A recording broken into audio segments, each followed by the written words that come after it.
For real? Yeah, Kevin's a big guy. Like, not someone I... No, not Yeah. something you wanted to screw around with. Or do you want to just record it and then upload it somehow? No, we're actually live right now.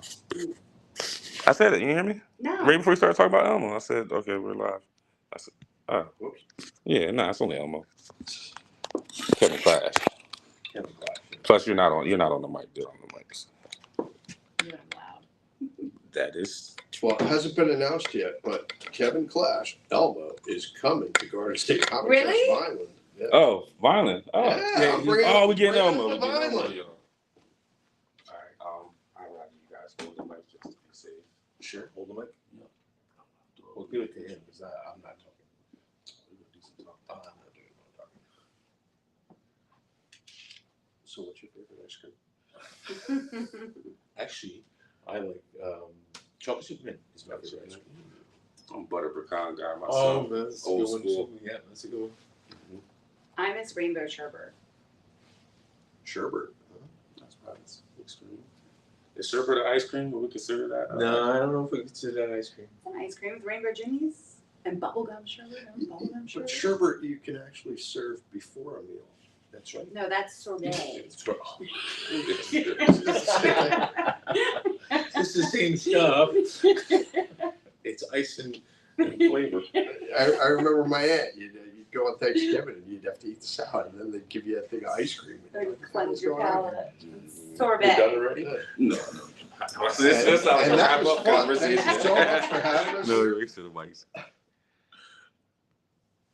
Yeah, no, we good. We got somebody on here. What's going on, VoiceBox family? It's your boy Breeze, aka B.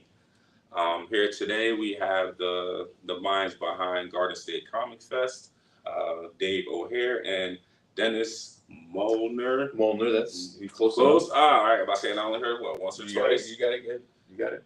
They are bringing Garden State Comic Fest to Vineland on November 15th and 16th. That will be this fall. It was coming to the Vineland Convention Center, which will be actually opening in the fall. And we're excited about that. You guys, please pay attention to that project. It's going to bring a lot of traffic to the area, a lot of business to the area. And as always, we want our local community, our local entrepreneurs, creatives to capitalize off anything positive coming into the community. I will start first with introducing Sir Dave O'Hare. Hey, you guys. guys been in here chopping it up with me for about a couple hours now too, so we already been in the mode, we've been in conversation mode. But I'll give you time to introduce yourself to our community, let them know what you're into and how you got started. Well, I'm Dave O'Hare. I'm the owner of Garden State Comic Fest. We've been around for 11 years. We run shows up in North Jersey, the Morristown, West Orange, Sussex, as well as we've done shows for Great Adventure and shows in Atlantic City as well. And what I'm into is, I don't know, people that tell the truth. I'm not big on long walks on the beach. No, But I do like full moons, and No, I'm into original comic art, comic books. I collect those, and really just doing projects like this. I really enjoy it. Well, don't forget G.I. Joe. And G.I. G.I. Joe. Joe. G.I. Yeah, Joe was so- my thing growing up. yeah, we learned that was the entry point. That was the gateway. That was the gateway that got me into it. And so being exposed to that, what was so what was early exposure, young age, G.I. Joe? Was that the comic book or just a cartoon itself? It was the comic and the cartoon, but originally the figures I found in Child World, which was like the precursor, even like Toys R Us, I think at the time, and bought those when I was like 7, 8 years old, and then one day it was Easter. I don't know why I remember this, but we were going up to my aunt's for Easter, and I saw the comic book in a thrift drug. Begged my parents to buy it. It was issue number 5, and that actually got me following that. And I found out that the comic book was definitely different than the TV show, where the cartoon nobody dies, comic book everybody dies. So Yeah, it's your comic book. yeah, See, they actually kill people in that one. I'm just learning now that it was a comic book. So Oh Yeah. Okay. Much Oh, wow. different. Written by Larry Hama, who also did the file cards on the back of the toys, so Mhm. everybody's name and all that.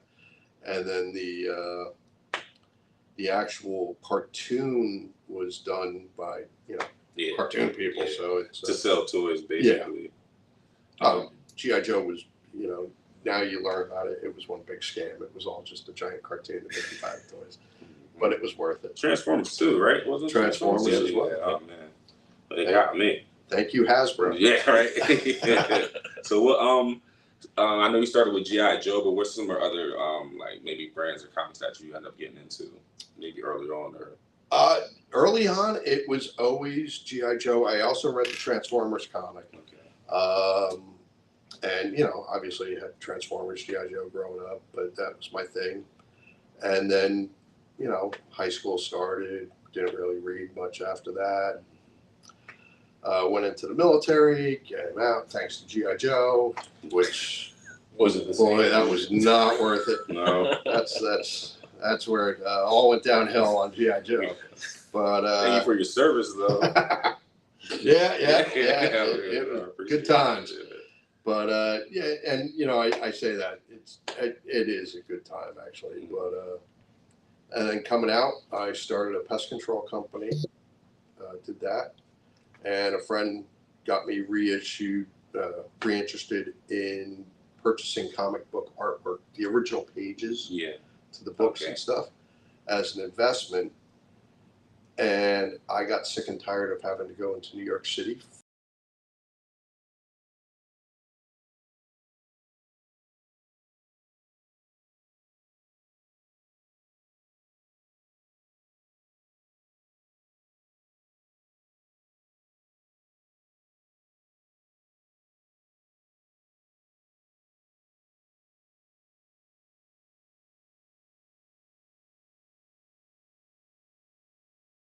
That it is a lot of work. Yeah, it's definitely a process. So, What about the early on that stuck with you going into your adult, other than? believe it or not so much. This like I remember the stories and stuff from reading them. I was big into the comic strips and the papers and stuff like that. But a lot of good memories going back to childhood more so was I grew up in Rockaway, New Jersey, where right around the corner was a place called Ray and Judy's Bookstop, and that was like the comic shop sort of in town. And I remember going over there after school with friends, and we'd go check it out, read the comics, and get yelled at and stuff like that, down in the shop. But those were some really good memories growing up, and I think that is one of the things. Also, comics. Looking back, I realized helped me read. Yeah. Because it was interesting to be able to put a picture with the story. Made a big difference than just it makes you want to actually see what's going on invested in, then you the stimulation part. Yeah. And then just reading in general is so instrumental to.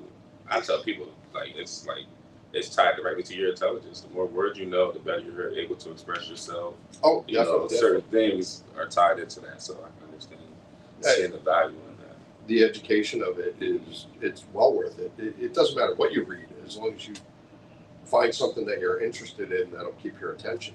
And comics did that as a kid for me. So of course I was reading about the military, people dying, terrorist organizations, and all that kind of stuff. But it did keep my interest. So. And then it teaches the moral code, valor, stuff like that. Honor. Doing right. I tell a lot of people, I said it does. It's still, perseverance, pushing through to do the right thing in certain situations and stuff like that. So it's not all entertainment. What was that? What was that first initial step after that? After you made the bet? So I know, I'm pretty sure it was this $20 bet, and then we're off to the races.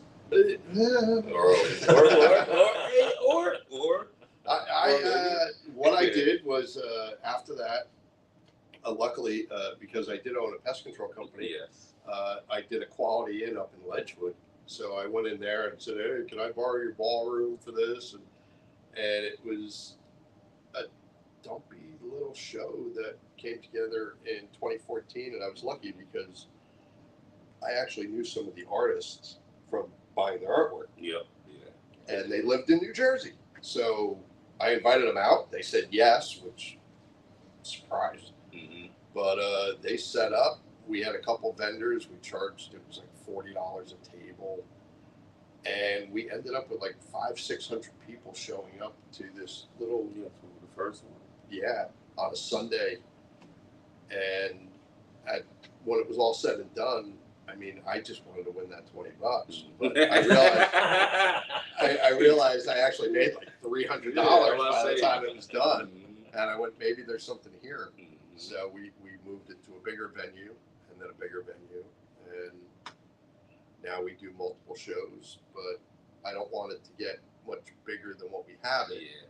because I feel, you know, the big shows are nice, you know, the fan expos, the New York Comic Cons and stuff. That community is huge. It is. But the shows lose, to me, they lose a feeling because it's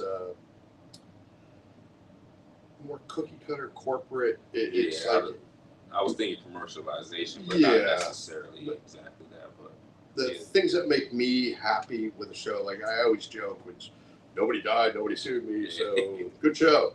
But really, what makes me happy is to look back at photos and to be able to see people smiling, families coming together. I mean, I think that's really important to Very see like a dad showing, you know, a kid something Yeah. that he had when he had a kid, was a kid, and also bags in people's hands, because that means the vendors, Yeah, did it's worth well. a while. Yeah, Yeah. yeah. where you go to New York and stuff, it's great the stuff that you see, but you don't see as many smiles because it's just It's too busy. jam-packed. Yeah, it's overwhelming. You can't soak it in. So Yeah. I've almost tried to make Candor the miniature city from Superman, Yeah. and take the best aspects Aspects of that, yeah. of the best ones and shrink it down for everyone. What's really good about Dave's shows too is it's made for comic books. Okay. So you have these generations coming in and going, I'm looking for this book that I need for my. Sorry. No, you're no problem. Again, with Dave shows, what's good is he gears it more towards the comic Mhm. books. So you have these people coming in who've been collecting for years, Yeah. and they run into these artists. One, you get to see some amazing people. I've met people that have loved their work for years, and I never knew. But thanks to Dave, I've done that. And then you have the people that are coming to find this one issue that I've been looking for years. And Here you go. Yeah. somebody had it in his loan box. Change somebody's life, bro. Exactly. Right. Yes. Exactly. It meant something to them from childhood or something. And finding it online, yeah, you can find anything on eBay, but to actually go searching and find something of it, it does give a Different little bit more experience. meaning. And then you guys are keeping that the essence because there's so many mediums that these characters have, Involved quote into. unquote, involved into. So it's people that only know the movies or only know the cartoon shows and stuff like that. And the comics is the actual essence of all of that. So that's cool. The creators really are the important ones, because Yeah. without these guys that actually wrote and made these comics, these movies, the Marvel Studios, DC Studios, none of this would exist right now without those guys. Yeah. So, And again, that goes back to having the physical comic book.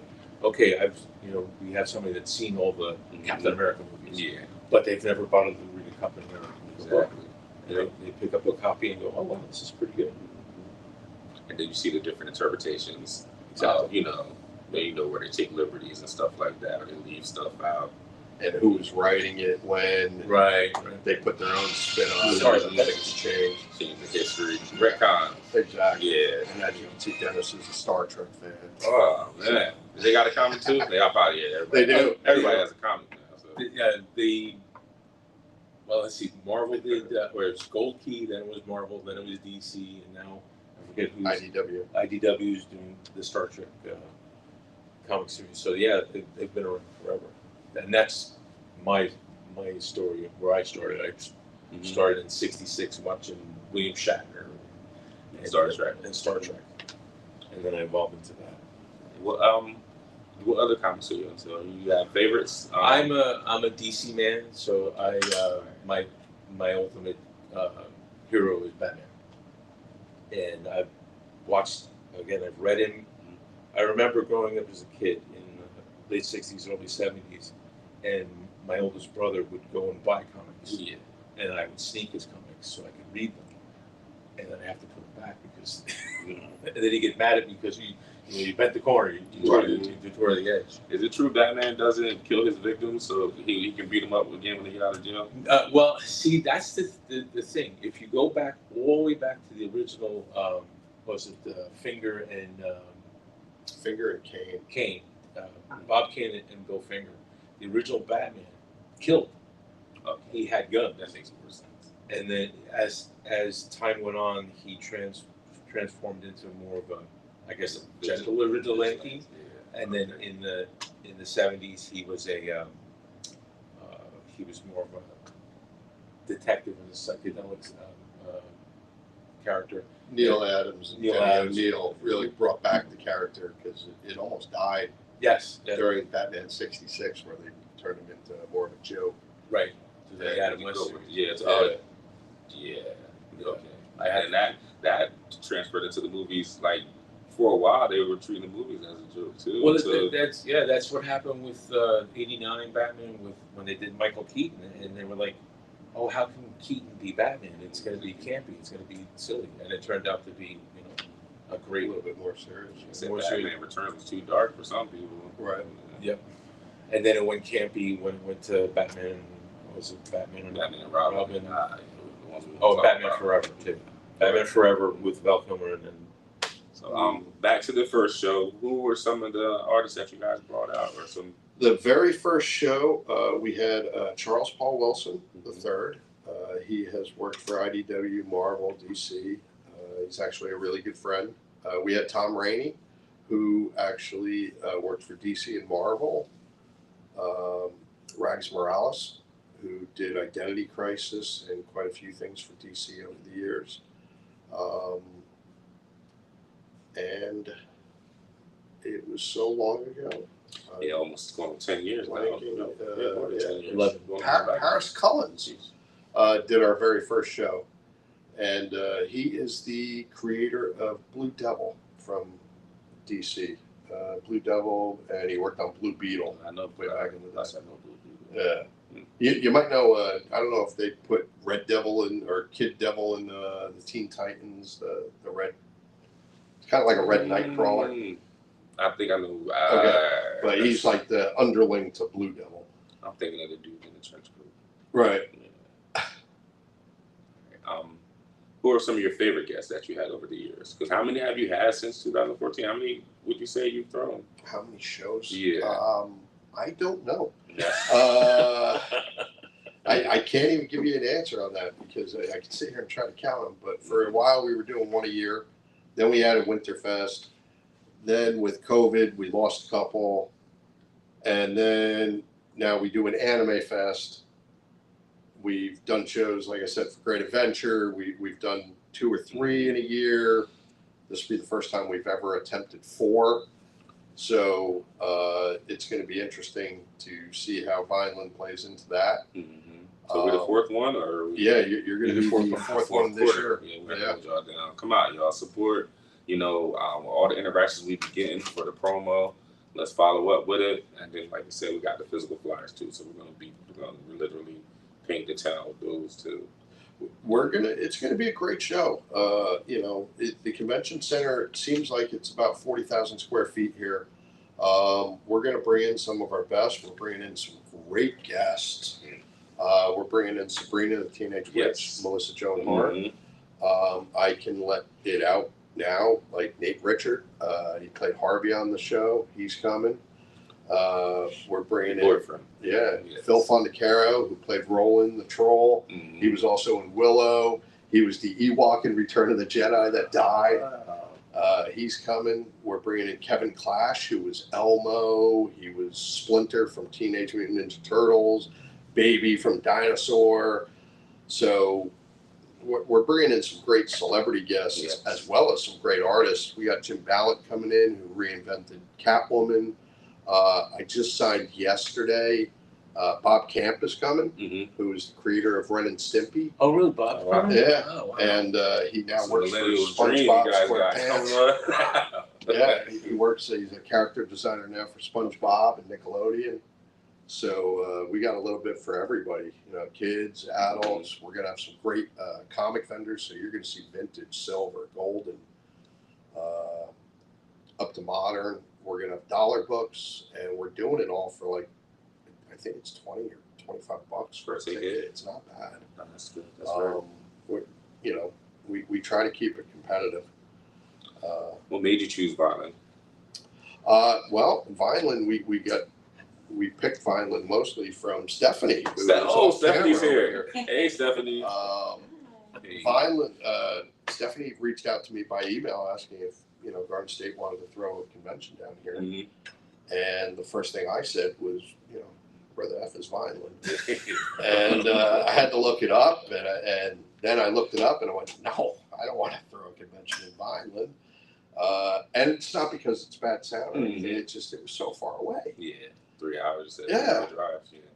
So Stephanie was persistent, and she forced me to come down here. I did too.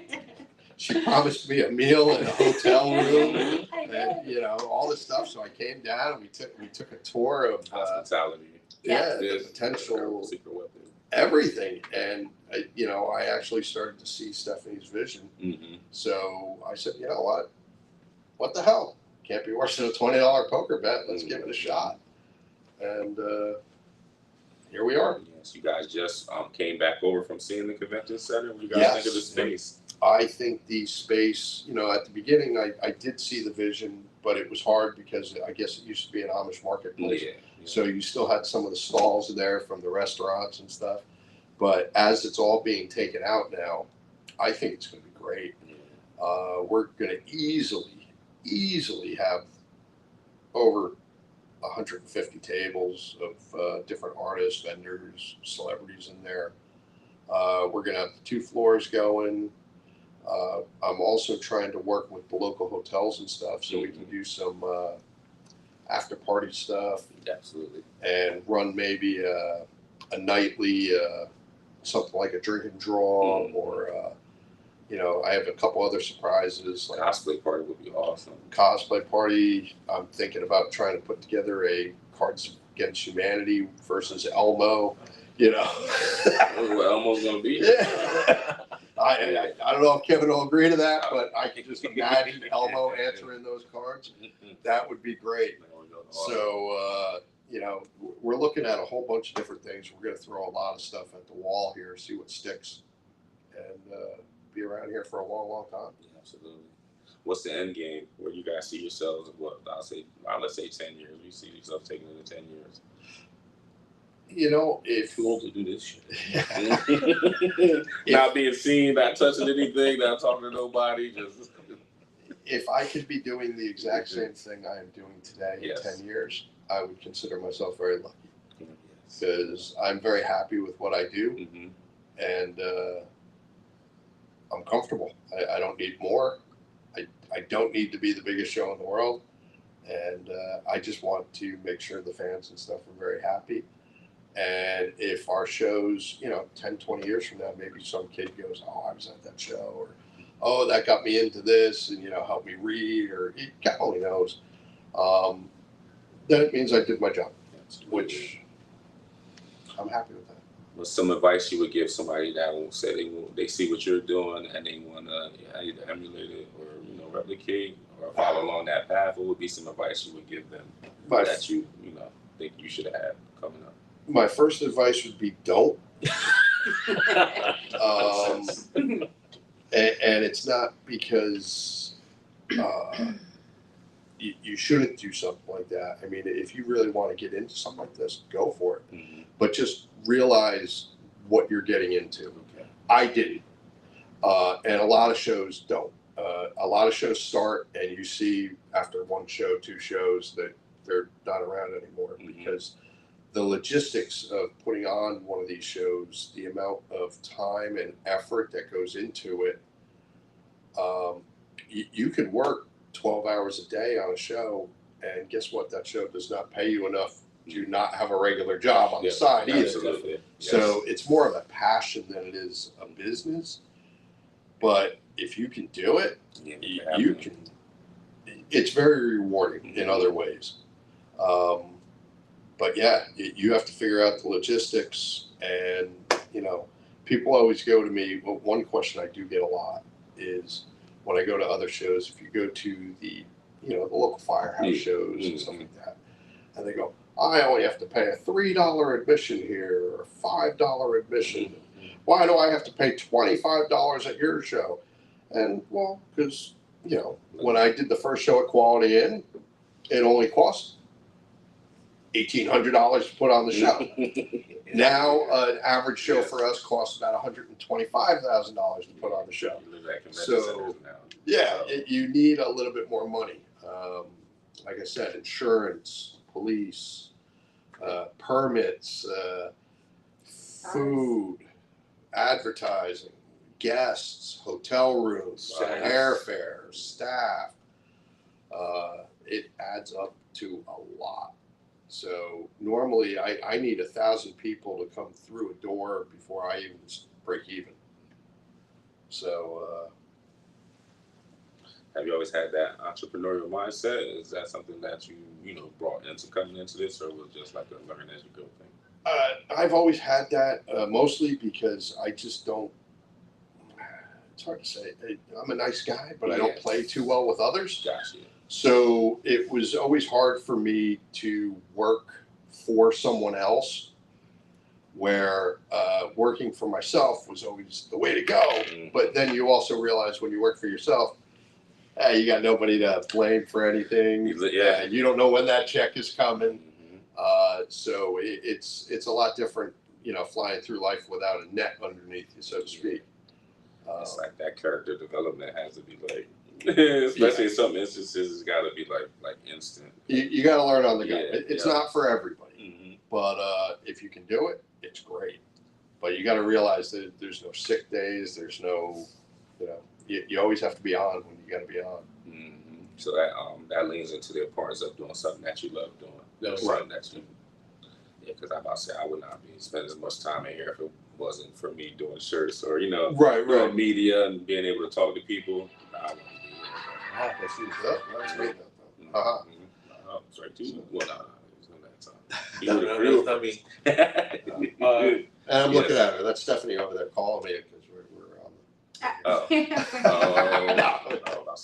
The one thing I'd like to add about the shows is that if anybody out there would like to come and volunteer for us, okay, go to our website. There's a volunteer application that will be coming up in about a week or two. This way you can see behind the scenes, see what Dave is actually talking about, how nuts it is. We're always looking for new people that are interested in it. You look at it and go, wow, this is really interesting, or what the hell did I get myself into? I'm pretty sure our team of volunteers, a couple of us up here. I'm the volunteer coordinator for Dave, so at least put me on the list. Mark me down. So. You're on the list no matter what, so you'll be there. And actually, one of the benefits of if you volunteer, we ask that you work 2 shifts, either Saturday and Sunday, and you get full run of the show. You get free ride in. We'll feed you. Are we going to feed people this year? Oh yeah. Okay, we'll feed you. I feed all the Right now. And you guys are fresh off of one, right? How did that go? We talked about it a little bit before we got on there, but where was it at again? Cody Arena in West Orange. It was our first time at that venue. It was amazing. How many did we say we went through the door? Like 3,000? We did about 8,000. 8,000 total. We had some really good guests at that. Vendors galore. It was a great venue.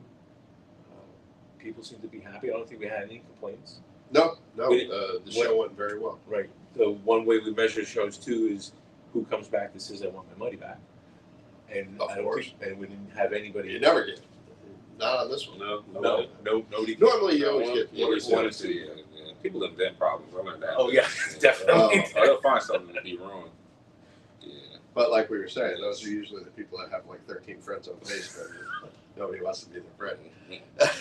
But that's good.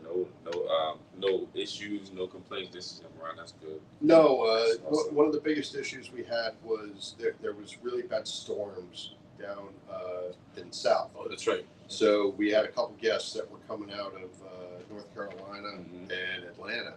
They couldn't get to us because their flights got canceled Friday, and they couldn't get in until it was like 3 o'clock in the morning Saturday, going into Sunday. So they were only able to do one day. So their fans were A little disappointed, a little passionate about them not being there.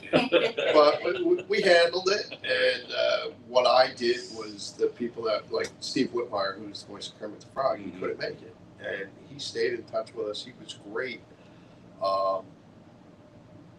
It's not his fault. It's not the fans' fault, you know. Yeah, stuff happens. So what I did was I made sure to everybody that showed up Saturday that wanted to meet Steve, I gave them free admission on Sunday to come back, because you know I can't charge them twice. They already paid. They paid to meet the guy, and he didn't make it till Sunday, so they were able to come back and see him. That's good. You did something to keep people happy too. Yeah. So that's very important. I like that. Throughout our conversations on and off the camera, you always spoke on, impacting people, making people happy, changing people's lives and stuff like that. So that's commendable. That's the important part of this. Like I said, we do work with a lot of charity groups. We work with a lot of veterans groups. We work with a lot of animal groups. I love dogs.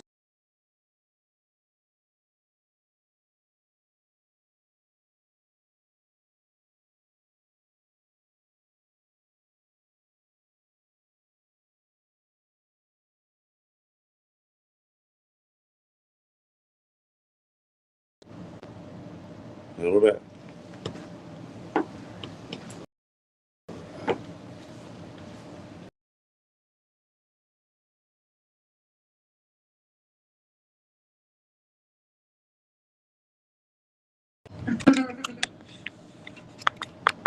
What time is it? It's 12:30. Oh, yeah, it's completely blank on. Somebody in Vineland did call me. What's the number? 696-3800. That might be the hotels. Yeah. Oh, that's Trying right. to Ramada. Yeah. They said they were. Yeah, he wasn't in when I stopped by, so they were going to call. So. I think that might be the other one hotels though. Let me see.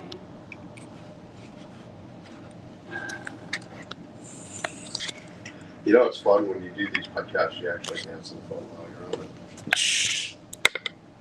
Because they get upset, especially if you put them on speaker. Right, yeah. I bet not. If we were streaming through the camera, I'd absolutely be like, hey. You said 696-3900? 3800.